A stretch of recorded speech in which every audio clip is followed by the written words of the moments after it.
दर्शकों नमस्कार। मेरा नाम है मनीष कुमार सिंह और आप देख रहे हैं 4 पीएम। दर्शकों वैसे तो महाराष्ट्र में कोई चुनाव नहीं चल रहा और ना ही कोई चुनाव का कैंपेन चरम पर है, लेकिन फिर भी नेताओं के बयानों में वो तल्खियां, वो अंदाजे बयां उनका जो इन दिनों दिखाई दे रहा है, अगर मैं आपको बताऊंगा तो आप भी सर पकड़ लेंगे। किस किस तरीके से एक दूसरे के खिलाफ हमला करने के लिए शब्दों का चयन महाराष्ट्र के नेता कर रहे हैं, वो मैं आपको बताऊंगा। लेकिन अब ये देखिए दर्शकों कि महाराष्ट्र में वैसे तो दशहरा रैली बड़ी धूमधाम से मनाई गई, लेकिन मुंबई में खासतौर से 5 से 6 सभाएं हुई, लेकिन 2 सभाओं पर सबकी नजरें रही। वो एक थी एकनाथ शिंदे की शिवसेना और दूसरी थी उद्धव ठाकरे की छत्रपति शिवाजी महाराज में हुई रैली। अब दोनों पर सबकी नजरें थी कि दोनों क्या कहेंगे और दोनों अपने आप को ओरिजिनल बताती हैं और दूसरे को डुप्लीकेट। और ऐसे में दोनों के समर्थक सुनने के लिए मैदान में उतरे भी थे, लेकिन सबके बीच में बीजेपी जो है वो निशाने पर आ रही है बार बार। गेहूं जैसे कहते हैं ना घुन पिसना, उस तरीके से हालत हो गई है। लेकिन अब देखिए कि हो क्या रहा है। एक तरफ एकनाथ शिंदे की रैली है जो ओरिजिनल होने का दावा करते हैं, दूसरी तरफ उद्धव ठाकरे हैं जो कहते हैं कि ओरिजिनल तो हम हैं, पीतल थे जो चले गए। अब दोनों पक्ष जो है एक दूसरे पर हमला कर रहे हैं। लेकिन अब यहां पर दोस्तों ध्यान देने वाली बात यह है कि उद्धव ठाकरे के कुछ बयान है। जैसे उन्होंने कहा था कि बाल के जो बाघ होता है, बाघ के खाल में गधा संज्ञा देते हुए दिखाई दिया उन्होंने कि भगवा जो है ओढ़े हुए गधा भी दिखाई दे रहा है। इस तरह से उन्होंने बात कही, नाम नहीं लिया। अब एकनाथ शिंदे जो है उन्होंने भी कहा बिना नाम लिए कि दिल्ली जाते हैं मुजरा करते हैं। अब ये जो भाषाएं हैं जिस तरीके से इस्तेमाल किए गए एक दूसरे को नीचे गिराने के लिए, जो भी कहिए, सियासत महाराष्ट्र में कोई नई बात नहीं है, लेकिन बिना चुनाव के अचानक इस तरीके से हमला बोलना। अब सिर्फ ऐसा नहीं है कि एकनाथ शिंदे ने उद्धव ठाकरे पे हमला बोला या उद्धव ठाकरे ने एकनाथ शिंदे पर हमला बोला। उद्धव ठाकरे ने बीजेपी को भी लपेटे में लिया है। बीजेपी पर निशाना उद्धव ठाकरे ने साधा है और बिहार चुनाव को देखते हुए बीजेपी पर मुंबई से वैसा ही गोला दागते हुए दिखाई दी जिसका असर पटना तक करे। ठीक वैसे ही जैसे राहुल गांधी, अरविंद केजरीवाल और तेजस्वी यादव और बीजेपी में तो हमला करते हैं, प्रधानमंत्री नरेंद्र मोदी पे भी हमला बोलते हैं।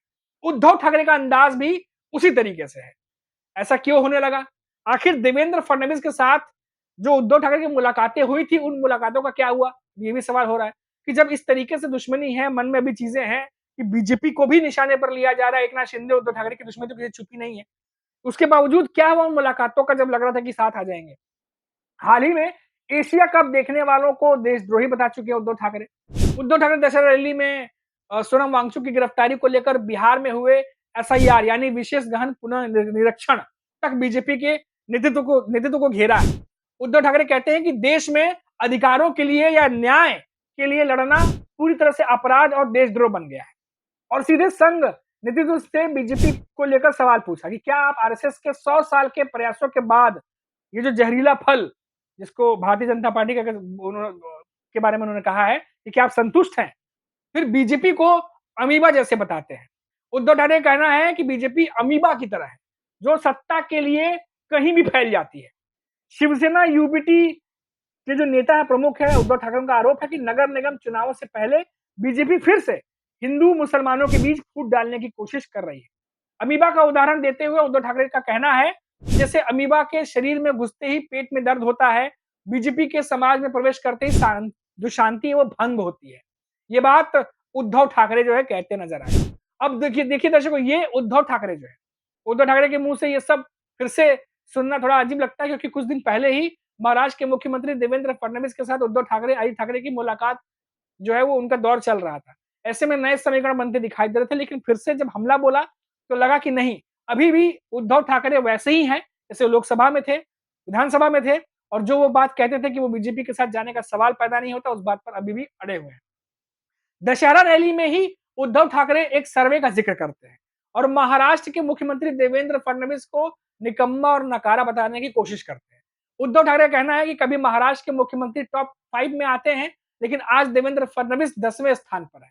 उद्धव ठाकरे के मुताबिक सर्वे में सबसे लोकप्रिय मुख्यमंत्री उत्तर प्रदेश के योगी आदित्यनाथ बने हैं, जबकि ममता बनर्जी, चंद्रबाबू नायडू, एमके स्टालिन और बाकी जो नेता हैं वो उनसे आगे हैं। फिर अपनी राय जाहिर करते हुए जनता की नाकामी नहीं बल्कि मौजूदा नेतृत्व की असफलता है। आपको बता दें दोस्तों कि जुलाई 2025 में देवेंद्र फडणवीस से मिलने के बाद आदित्य ठाकरे ने जो बयान दिया था कि मुलाकात और बातचीत काफ़ी गंभीर लग रही थी, लेकिन अब तो लगता है कि जैसे सब हवा-हवा ही रह गया। आदित्य ठाकरे ने भी अब किसी नेता का नाम नहीं लिया, लेकिन बड़े ही आसान तरीके से ये समझा दिया कि वो एकनाथ शिंदे की ही बात कर रहे हैं। आदित्य ठाकरे का कहना था कि हम मुलाकात की खबर सुन रहे हैं, अब खबर देखने के बाद एक व्यक्ति अपने गाँव जाएगा, जो चल रहा है उसे चलने दें। ये बातें उन्होंने एकनाथ शिंदे के संदर्भ में कही थी। तो ये जो हमला बोलने का तरीका है दोस्तों, वो लगातार बोला जा रहा है। जैसे कि मैंने कहा आपको कि उद्धव ठाकरे अपने मंच से एक गधे का किस्सा सुनाते हैं और कहते हैं कि गधा जो है उस तरीके से संज्ञा देके कहते हैं कि आजकल भगवा उड़ा हुआ है। दूसरी तरफ देखिए तो जो एकनाथ शिंदे की शिवसेना है, वो जो रैली कर रहे थे, वो ये कहते हैं कि हम विकास के लिए दिल्ली जाते हैं, मुजरा करने के लिए नहीं जाते। तो आपको पता ही है कि उनका इशारा किसकी तरफ है। तो ये जो लड़ाई है दोस्तों, शिवसेना बनाम शिवसेना, क्या ये लड़ाई अभी आने वाले समय में और भी ज़्यादा तीखी होने वाली है? क्योंकि इस बार बीएमसी का चुनाव है, वो बीएमसी का चुनाव जिसमें शिवसेना हमेशा से दबदबा बना के रखी हुई है।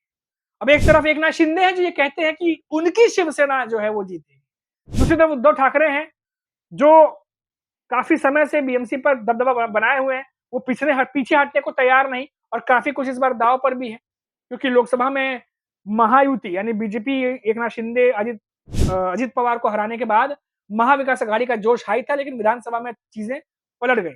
अब बीएमसी चुनाव में वापस से तैयारी कर ली गई है और बीजेपी पर लगातार हमलावर है। अभी आपने सुना होगा संजय राउत भी लगातार ये बात कह रहे थे कि अमित शाह के कार्यकाल में रावण पैदा हो गए हैं। आपने सुना ही, सिर्फ आदित्य ठाकरे या उद्धव ठाकरे हमलावर है ऐसा नहीं है। उद्धव ठाकरे की पार्टी के और भी कई नेता हैं जो सुलगते हुए बयान दे रहे हैं। संजय राउत कहते हैं कि अमित शाह के कार्यकाल में रावण पैदा हो गए। एक रावण मारोगे तो बहुत सारे रावण पैदा हो जाएंगे। दिल्ली में बैठे जो राहुल हैं वो इन रावणों को जलाएंगे। 10 साल में इस देश में और महाराष्ट्र में इतने रावण पैदा हो गए, तो एक रावण अगर आप मारेंगे तो 10 रावण पैदा होते हैं यहाँ। और जब से अमित शाह की सत्ता आई है तब रावण ही रावण हो गए देश में। राम का राज्य खत्म हो गया, राम का नाम खत्म हो गया, राम का विचार, सत्यवादी विचार खत्म हो गया। कल बारिश था तो लोगों के मन में सवाल था कि अब रावण को जलाए कैसे, तो रावण को डुबाना पड़ेगा मारने के लिए। तो मतलब मुंबई में रावण को डुबाइए, बहुत से रावण है सरकार में, और दिल्ली के रावण को हम जलाएंगे। राहुल गांधी के हाथ में मशाल है, वो रावण को जलाएंगे। ये बातें संजय राउत अब कह रहे हैं। तो ये सियासत और ज्यादा गर्माती चली जा रही है दोस्तों। मैंने शुरू में ही कहा कि महाराष्ट्र में अभी कोई चुनाव नहीं है, कोई कैंपेन नहीं है, लेकिन इतने तीखे बयान, तल्ख बयान राजनेता दे रहे हैं जिससे इससे समझ में आ रहा है कि महाराष्ट्र की सियासत जो है वो कितनी गरमाई हुई है। कोई भी नेता भले चुनाव ना चल रहा हो, लेकिन एक दूसरे को घेरने का कोई भी जो कह सकते हैं कि कोई भी मौका जो है वो जाने नहीं दे रहा। ऊपर से मराठवाड़ा की बाढ़, जिस पर महायुति को जवाब नहीं सूझ रहा। महाविकास अघाड़ी सवाल पर सवाल कर रही है कि कैसे मदद पहुंचाएंगे, कब मदद पहुंचाएंगे, प्रेशर बना कर रखा हुआ है।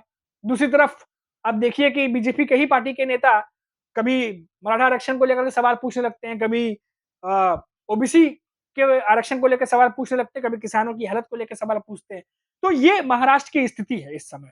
और उद्धव ठाकरे जानते हैं कि महायुति में इस समय अंदर खाने बहुत सारी चीजें चल रही हैं और बाहर भी कई सारे ऐसे सुलगते मुद्दे जिसका सलूशन अभी तक फडणवीस सरकार या महायुति सरकार ढूंढ नहीं पाई है। तो ऐसे में अगर इस तरीके के तीखे हमले होते रहेंगे, क्योंकि ऐतिहासिक मैदान है छत्रपति शिवाजी मैदान और वहां पर बड़ी रैली होती है हर साल, वहां से अगर इस तरीके के हमले बोलेंगे तो ज्यादा लोगों तक पहुंचेंगे और बहुत सारी बातें जो है वो महायुति पर असर कर सकती है और शायद इसी वजह से इस तल्ख बयान दिए जा रहे हैं। और दूसरी तरफ एकनाथ शिंदे हैं जो जानते हैं, लेकिन उनको अंदाजा होगा कि ठाकरे जो ब्रांड है वो कहीं ना कहीं महाराष्ट्र में, मुंबई में जब राज ठाकरे के साथ वो आ गए हैं इस समय दिखाई दे, तो कहीं ना कहीं बढ़ती चली जा रही है। अब कैसे मुकाबला होगा, क्या मुकाबला होगा, उद्धव ठाकरे की जो दहाड़ है छत्रपति शिवाजी मैदान से जो उन्होंने गर्जना की है, क्या ये अभी आने वाले समय तक चलता रहेगा? क्या राज ठाकरे इसमें शामिल होंगे? ये सब कुछ आने वाले वक्त में मालूम चलेगा। अभी इतना ही, आप देखते रहिए 4 PM। नमस्कार।